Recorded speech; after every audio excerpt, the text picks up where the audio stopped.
The push notification from my bank hit like a slap.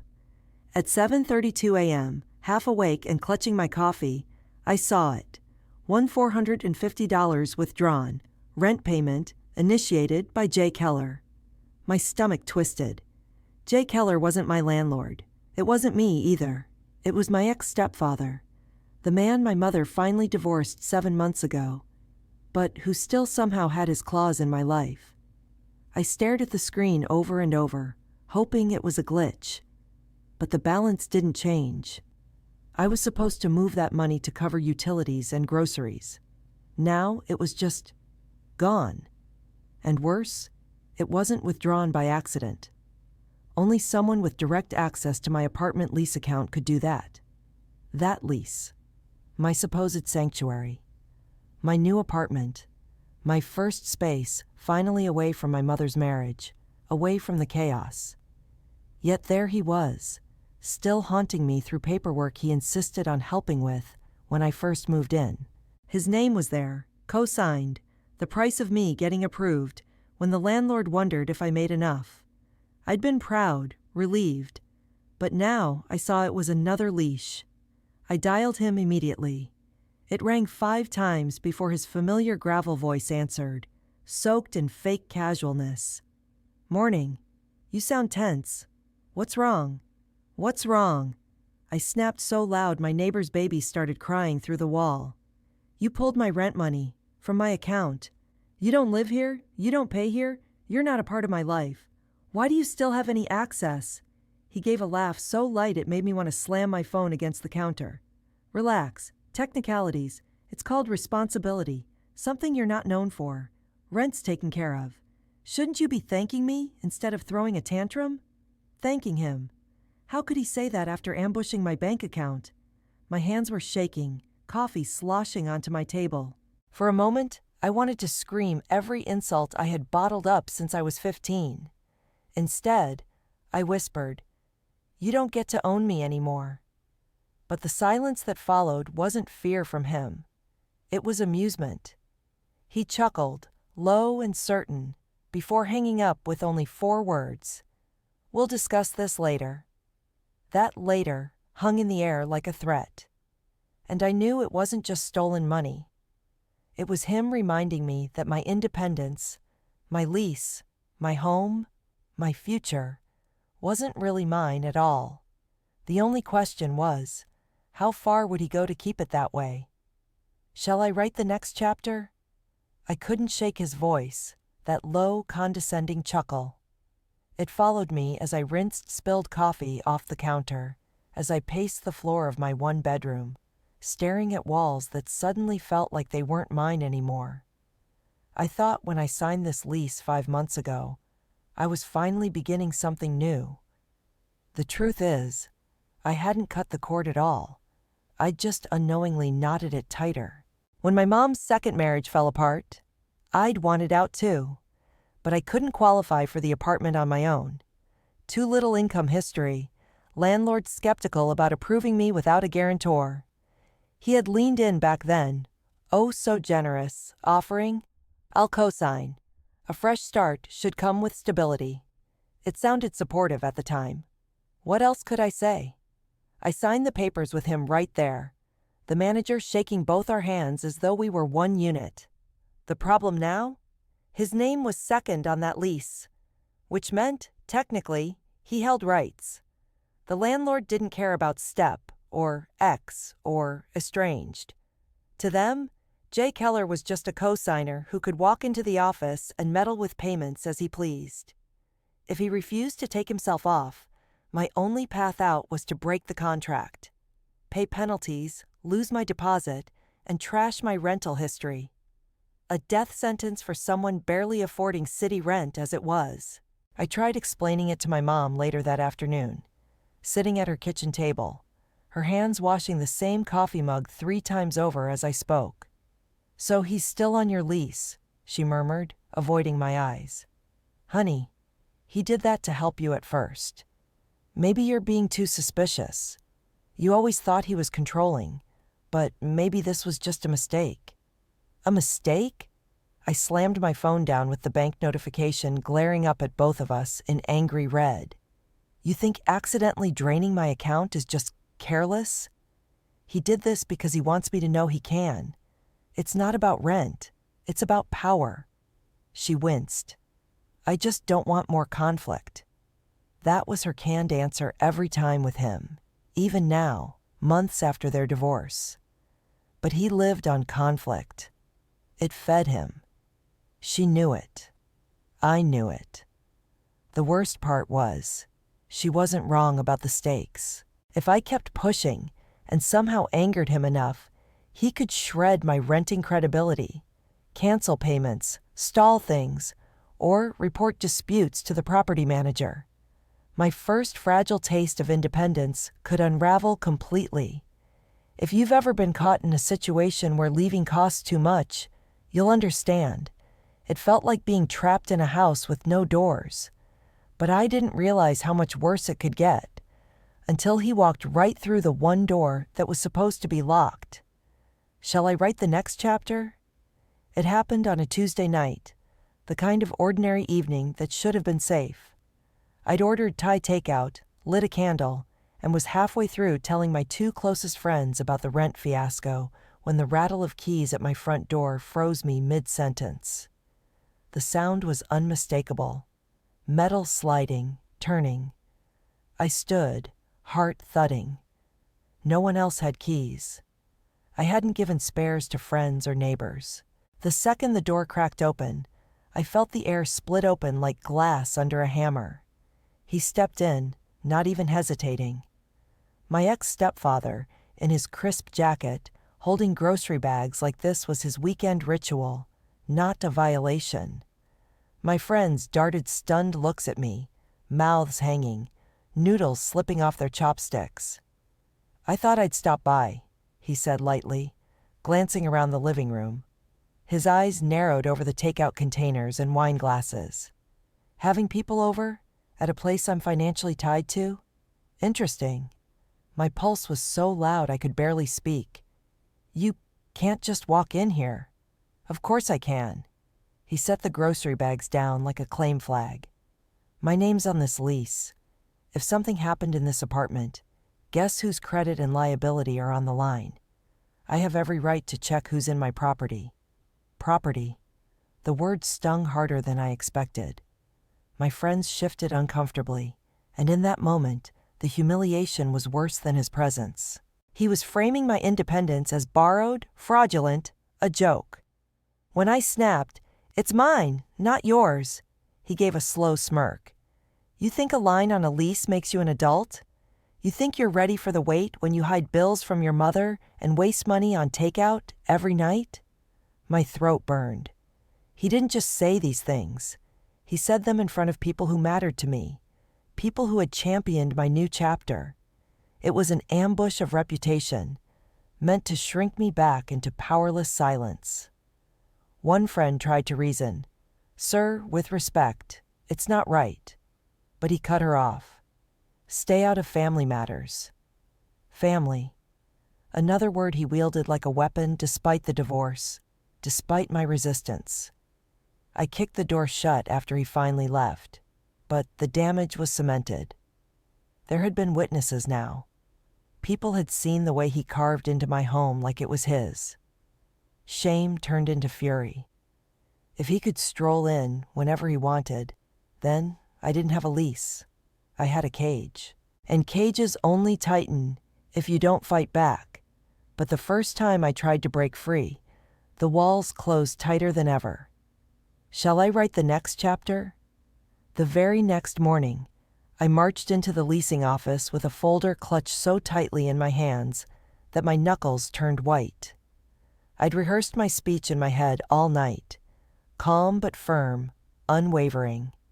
I explained everything, how my ex-stepfather was abusing his access, how he used his co-signer status to take money straight from my account, how he even let himself in with his copy of the keys.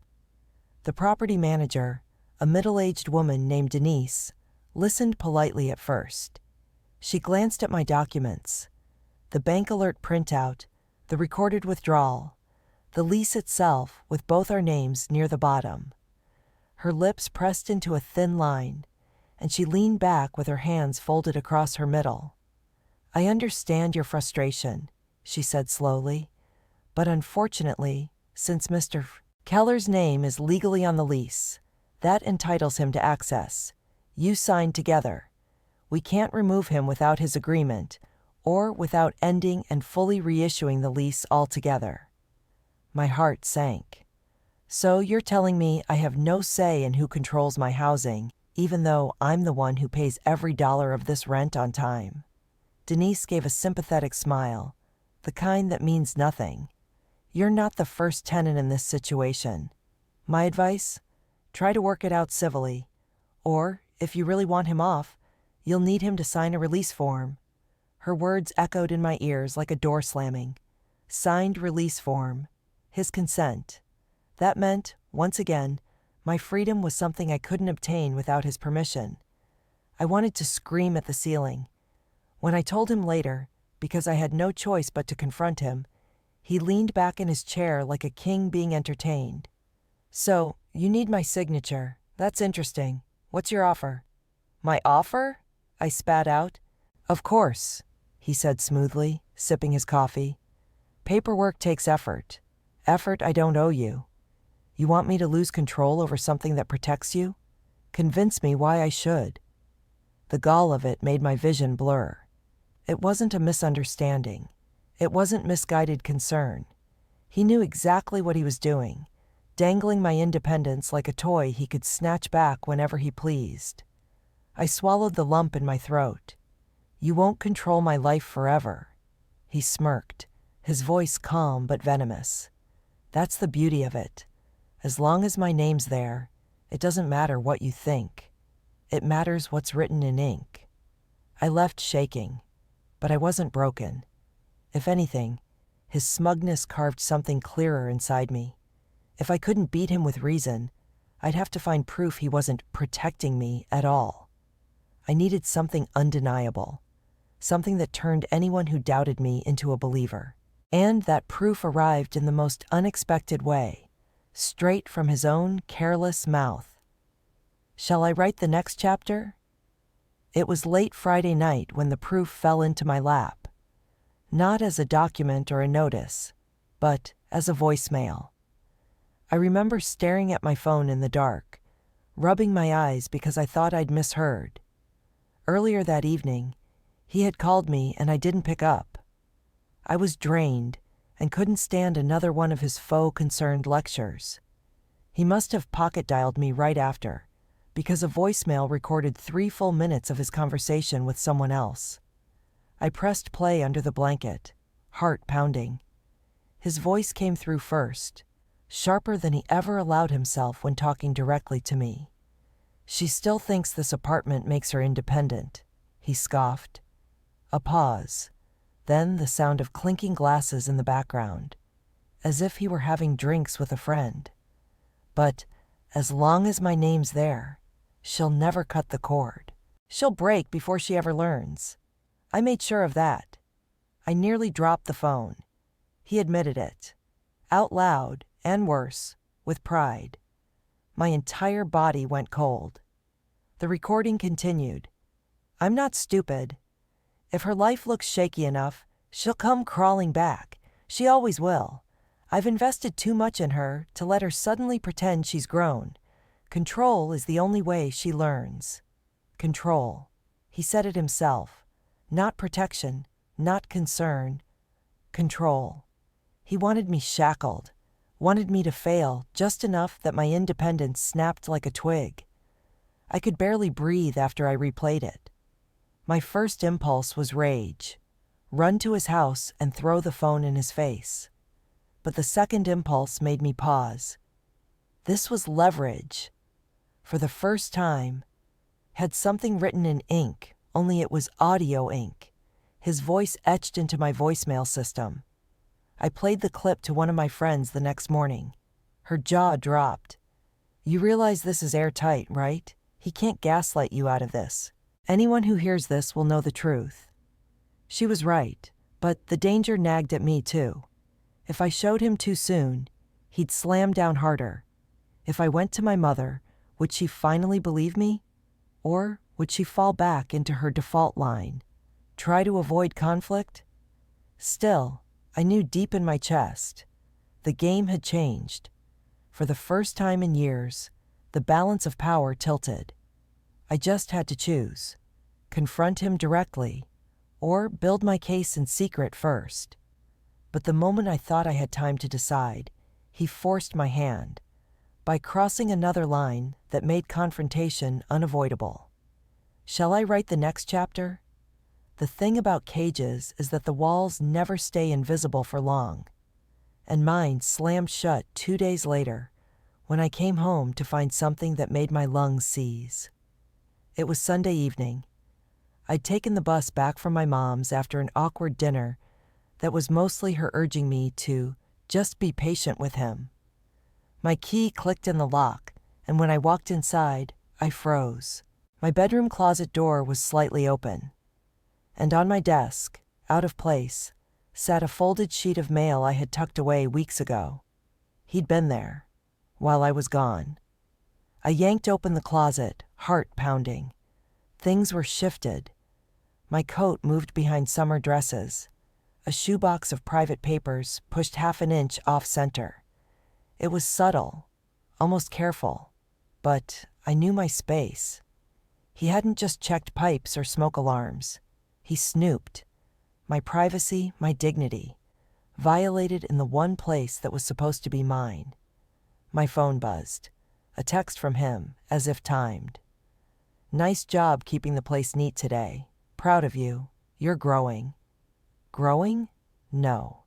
He was measuring how well his cage contained me. Tears burned in the corners of my eyes. That's when it snapped in me. The fear had kept me waiting, second-guessing every move, worrying about what it would cost. But now it was unbearable. He wasn't waiting for me to mess up. He was actively engineering it, rewriting the power dynamic after the divorce to remind me I'd never be free. I dialed my best friend with shaky hands. "Tomorrow," I said, "I'm confronting him. Not in private, not where he can spin it later. With my mom there, with his words in his own voice played back, so no one can call me crazy again." She hesitated. "Are you sure? He'll explode." "I'm past afraid," I whispered. "I need him to know the lock he's holding on me is already broken. The only way out is to set fire to the cage." That night, I didn't sleep. I rehearsed every line in my head, every variation of his denial. And with each version, my conviction grew sharper. The proof was on my phone, and his game was about to end. But little did I know, the moment I pressed play in front of him, the fallout would be bigger than I imagined, and my mother's silence would be the hardest blow of all. "Shall I write the next chapter?" I called for the meeting. My hands shook when I texted both of them, my mom and him, asking them to come over to my apartment the next evening. My mother replied right away with a little heart emoji, as if this were just another family dinner. He, of course, didn't even answer. But I knew he'd show up. Men like him never miss a chance to prove they're still the center of gravity. We sat at my small kitchen table, the three of us. My mother between us, fiddling with her cardigan buttons like a nervous child, and him across from me, legs spread, shoulders leaned back, filling the room with smugness. He grinned faintly. "So, another one of your grievances? Let's get on with it. I do have a life, you know." That's when I pulled out my phone. No speeches, no explanations. The raw recording spoke for itself. I pressed play. His voice filled the room, careless, cruel, dripping with honesty he never intended me to hear. "She still thinks this apartment makes her independent. But as long as my name's there, she'll never cut the cord. She'll break before she ever learns. I made sure of that." Silence. My mother's face drained of color. His smirk faltered just for a second. But then he tried to laugh it off. "Out of context. Banter with a friend. You really gonna twist every word I say into villainy? I skipped forward in the voicemail, thumb trembling, and let the second phrase roll out like a knife on the table. Control is the only way she learns. This time, he didn't laugh. His jaw twitched. My mother's hand flew to her mouth like she'd just watched someone get struck. You see? I said, my voice breaking but steady enough. There's no misunderstanding. It's not protection. It's control. Every key you use, every dollar you steal, it's the same sickness, dressed up with excuses. He snapped then, slamming his palm on the table hard enough to shake the glass of water. You're ungrateful. I carried you when no one else would, and this is the thanks I get. Recording me in private conversations? Humiliating me in front of your mother? My mother whispered, Is it true? Tell me it's not true. And in that pause, where he might have denied, might have begged, he only seethed, eyes darting around for angles to manipulate. But this time there were none. His words betrayed him. I stared right at my mom. If you defend him now, you're choosing him over me. Again. The silence was thick, unbearable. Then she turned her gaze down, away from me, away from him, her hands folded in her lap. No defense for him, but no rally for me either. Just silence. That silence was worse than his outrage, because silence meant complicity. I stood, shaky but resolute. Fine. If I can't count on you, then I'll count on myself. This ends now. One way or another, I will cut this cord. I didn't realize then what that fight would set off, that the fallout wouldn't just be between him and me, but in every corner of my life. My mother's guilt, my landlord's decision, even the way my friends saw our family. Because moments after I thought I'd taken control, the real consequences began crashing in. Shall I write the next chapter? The fallout came faster than I'd braced for. Less than 24 hours after that confrontation, I received a call from Denise, the property manager. Her tone was clipped, professional, almost icy. Miss Keller, she said, we need to discuss your tenancy. My chest tightened. What do you mean? She sighed. I've been contacted by your cosigner. Mr. Keller informed us that there's ongoing domestic instability at your unit. Under Clause 17, if we have reason to suspect disturbances disruptive to the residency, we can reevaluate or terminate tenancy. My throat closed. He was trying to evict me. All I could manage was a whisper. He's lying. He's retaliating. I can't take sides, Denise said. But he has rights as a cosigner. If he refuses to continue his responsibility, you'll need to present sufficient proof of income to carry the lease alone or risk termination. I hung up, trembling so hard the phone nearly slipped from my hand. The voicemail echoed in my head. As long as my name's there, she'll never cut the cord. He hadn't just been spouting arrogance. He meant it. He was actively pulling strings to ruin my credibility, to push me right back against the wall where I'd started. That night, I gathered my closest friends in my living room. I could barely get words out without my voice breaking, but I played them the voicemail again, the part where he spoke about control. They didn't look shocked anymore.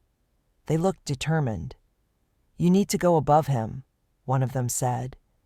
Take this to the landlord directly. Not just, he's difficult, but proof of harassment, proof of violation. If you corner them with liability, they'll have no choice but to let you buy him out. But the money, I stammered, even if they let me take over the lease, I'll owe penalties, deposits, first and last month again. I don't have that saved. Maybe independence isn't about easy, my friend said softly. Maybe it's about finally drawing blood, even if it costs. Her words lodged in me like a stone.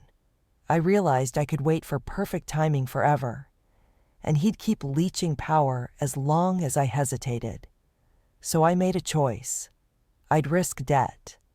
I'd risk the financial hole because the cost of staying chained to him was far higher. And the next day, I walked into that leasing office with more than just anger. I walked in with evidence, with his own voice, with a plan. But I didn't expect the confrontation at the office doors, where he was already waiting, leaning against the brick wall like he owned time itself. Shall I write the next chapter? He was already there, as if he had sensed I was finally going to make my move. Leaning against the brick wall outside the leasing office, suit jacket draped over his arm, an infuriating calm on his face, as though he'd been waiting to watch me fail. When our eyes met, he smirked. Interesting timing. Thought we might bump into each other. I wanted to walk right past him, ignore him, but he stepped into my path with the ease of someone who still believed he owned the ground I walked on. "What exactly do you think you're about to do in there?" he asked, voice low, casual, dangerously polite. My hands tightened around my phone. "I'm going to burn the last bridge you think you're standing on." He tilted his head, amused. "Burn bridges? Sweetheart, you'd drown without mine. Did you forget the paperwork? Your income? This place belongs to me as much as you.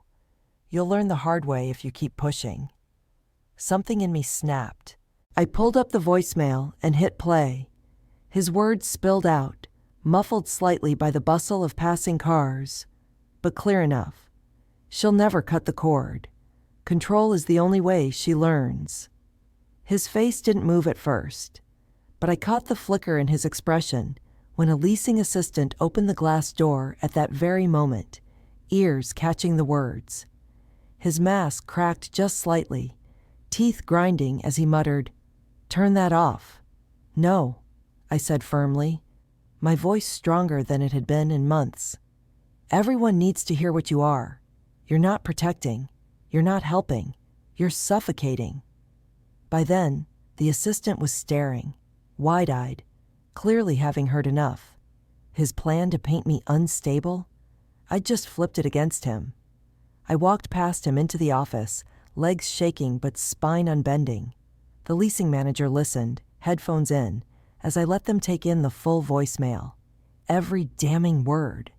Denise finally looked at me, differently this time. Not with manager neutrality, but with flickers of concern. "This isn't just a conflict," she said slowly. "This is harassment, liability on our end. We can authorize a lease release if you can show means to cover it alone. We don't want someone abusing cosigner status as a weapon." My throat tightened with relief. "I'll do whatever it takes. I'll take the penalties. Just get him out." Walking back outside was surreal. He was still there, jaw tight, fists balled. This time, he didn't smirk. He just glared in silence, like he'd lost something he couldn't claw back. And though my knees were trembling, I walked past him without looking back. But I knew this wasn't over. The paperwork would cost me more than I'd anticipated. And what would follow weren't just financial consequences. It would be the backlash of a man who just discovered he couldn't keep me caged anymore. Shall I write the next chapter? I thought the hardest part was over when I left the leasing office with their conditional approval. If I could show proof of income, scrape together the deposit again, and pay the penalties to reset the lease under my name alone, then, at last, I would cut him out completely. But freedom always comes with a price, sometimes heavier than the bars of the cage itself.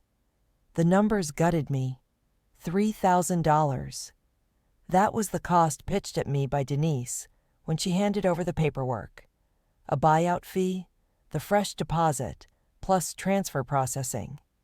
My savings were barely half that.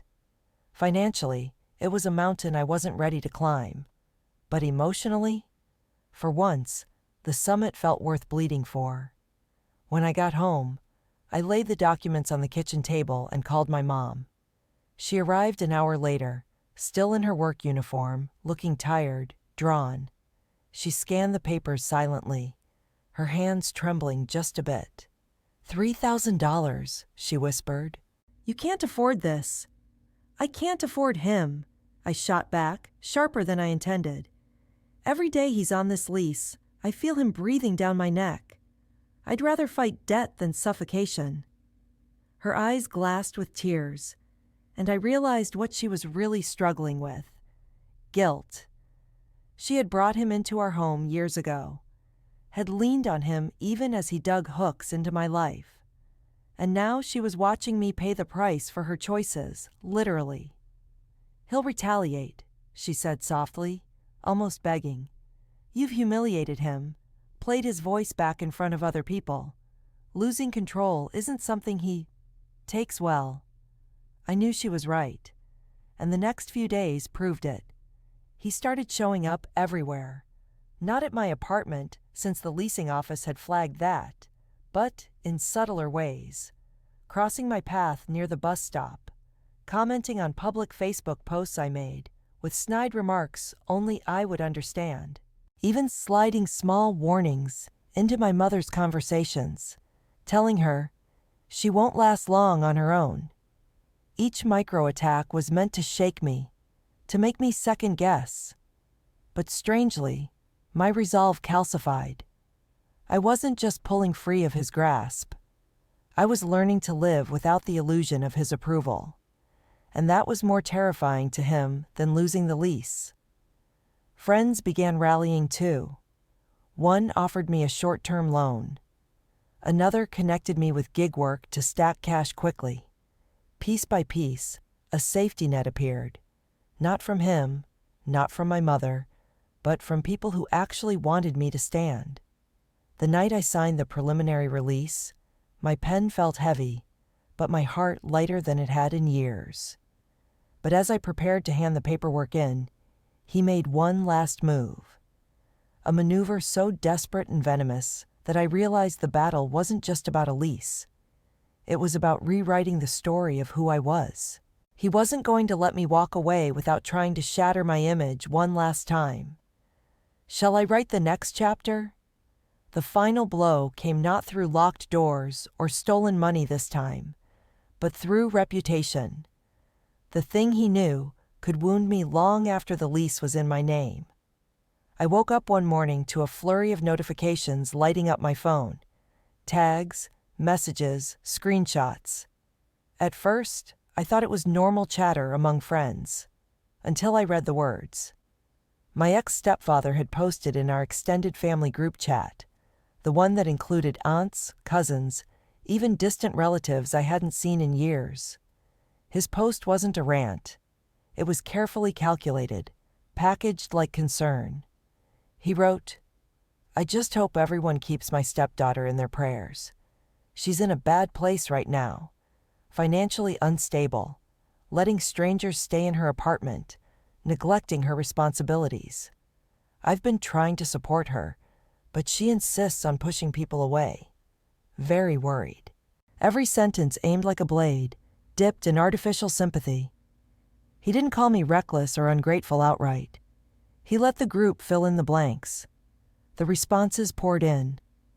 So sad. She always seemed so bright. She should be grateful for the help she has. Kids these days think independence means disrespect. I felt my chest cave in. He hadn't just taken money. He wasn't just meddling in a lease. He was poisoning the narrative of who I was to everyone who carried our family's shared last name. I screenshotted it all, hands shaking, and sent it to my closest friends. They were furious, telling me, don't let him control the story. You have the proof. Take it public with your family. But the fear rooted deep. I knew my family. They prized appearances over truth. His version cloaked in sanctimony would spread faster than my raw pain ever could. And yet, for the first time, I also had weapons. The voicemail. The testimony of my friends, who had seen him walk through my door uninvited. The documents of his bank, meddling. His own words, damning him. So I called my mother, trembling but resolute. I want everyone to hear the truth, Not whispered, not piecemeal. They'll hear his voice, the real him. No spin, no fake prayers. She hesitated. I could feel the war in her, between shame, loyalty, and exhaustion. But finally, she whispered, "If you do this, it might break whatever threads still tie this family together." I closed my eyes. Good. It's time something breaks. Because what's unbroken is suffocating me. That night, with my mother by my side, I gathered family on a video call and pressed play. His smirk, his narrative, his control, it all shattered under the weight of his own voice. And when the silence settled, I realized the cord wasn't just cut. It was burned. Tomorrow, I would file the final release papers and step into a lease with only my name. But more importantly, for the first time, I wasn't carrying his definition of me anymore.